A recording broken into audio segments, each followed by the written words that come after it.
আসসালামু আলাইকুম ছোট বন্ধুরা। আজকে আমি তোমাদেরকে শোনাবো একটি কাঠবিড়ালি এবং পিঁপড়ের গল্প। এক বনে এক পরিশ্রমী পিঁপড়া এবং একটি কাঠবিড়ালি বাস করত।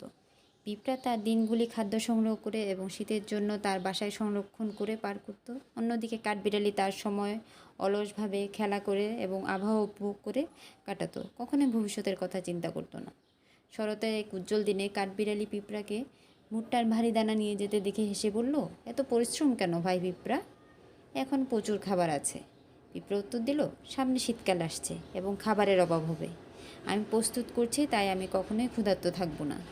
শীত এসে গেছে আর জঙ্গল বরফে ছেয়ে গেছে। খাদ্য খুঁজে পাওয়া খুবই কঠিন ছিল এবং কাঠবিড়ালি শীঘ্রই তার সঞ্চিত সব বাদাম ফুরিয়ে ফেলল। ক্ষুধার্ত এবং ঠান্ডায় জর্জরিত পিঁপড়ার কাছে গিয়ে খাবারের জন্য ভিক্ষা করলো। কাঠবিড়ালির আগের উপহার সত্ত্বেও পিঁপড়া তার প্রতি দয়া অনুভব করে কাঠবিড়ালির সাথে তার খাবার ভাগ করে নিল।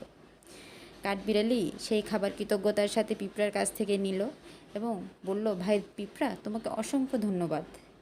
এখন থেকে আমিও কঠোর পরিশ্রম করব এবং ভবিষ্যতের জন্য প্রস্তুত হব। তাহলে বন্ধুরা, বুঝতে পারলে তো আজকের গল্প থেকে আমরা শিখলাম আমাদের কঠোর পরিশ্রমী হতে হবে এবং ভবিষ্যতের জন্য সবসময় প্রস্তুত থাকতে হবে। ধন্যবাদ সবাইকে।